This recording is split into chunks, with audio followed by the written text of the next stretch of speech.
สบายดีสำหรับวิดีโอนี้เป็นวิดีโอตอบคำถามให้กับไปได้ทานที่ถามเข้ามาว่าเป็นหยังบ้านเมืองแข็ง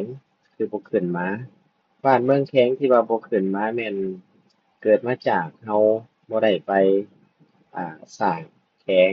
แล้วก็ไปสร้างเมืองแล้วก็ไปสร้างบ้านเช่นตัวอย่างข้าพเจ้าจะสร้างให้เบิ่ง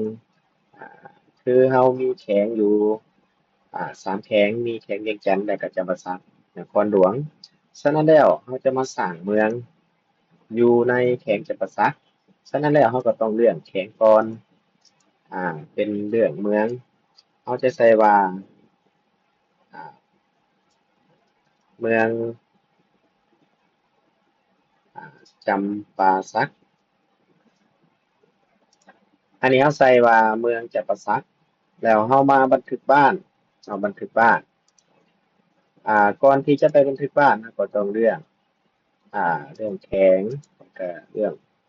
เมืองก่อนเนาะแขวงเมืองก่อน แล้วก็มาใส่ว่าบ้านเอาเป็นจักรพรรดิเอาเป็นเมืองจักรพรรดิแล้วก็บ้านรอนตลาดเนาะรอนตลาด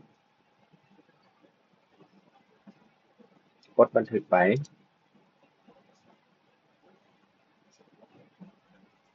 หลังจากที่ว่าเฮา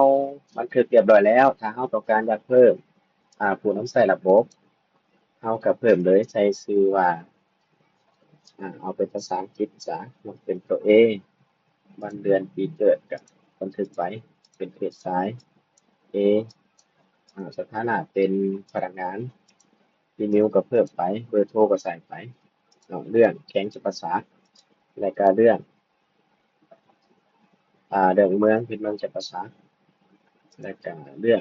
บ้านเห็นบ่บ้านมันจะขึ้นมาให้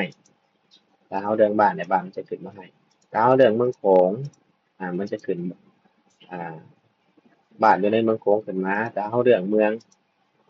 เมืองจะประสาทมันจะขึ้นบ้านเมืองจะประสาทขึ้นมาว่ามีจักบ้านอยู่ในเมืองจะประสาท จะเป็นลักษณะแบบนี้ถ้าเรามีรูปภาพเราก็เอารูปภาพมาใส่ถ้าบ่มีเราก็บ่เอามาใส่ส่วนรูปภาพนี้ตุ่มสมุดตัวเราก็กดบันทึกไปเห็นบ่เป็นการบันทึกข้อมูลสำเร็จเห็นบ่ตุ่มสมุดตัวจะขึ้นมาแล้วเราก็มาลองเข้าสู่ระบบเบิ่ง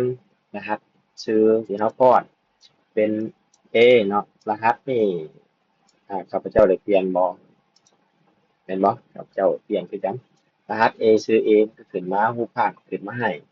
ฉะนั้นแล้ววิธีการเพิ่มผู้นำใช้ระบบก็ต้องเพิ่มแข็งเมืองบ้านก่อนเนาะถ้าว่าแข็งเมืองบ้านที่เรามีครบแล้วเราก็บ่จำเป็นต้องเพิ่มเนาะสำหรับวิดีโอนี้ก็มีเพียงแต่เท่านี้ถ้าทุกท่านเห็นว่ามันเป็นประโยชน์ก็ขอฝากกดไลค์กดแชร์กดติดตามเพื่อเป็นกำลังใจให้แอดมินได้เฮ็ดคลิปใหม่ๆออกมาขอขอบใจ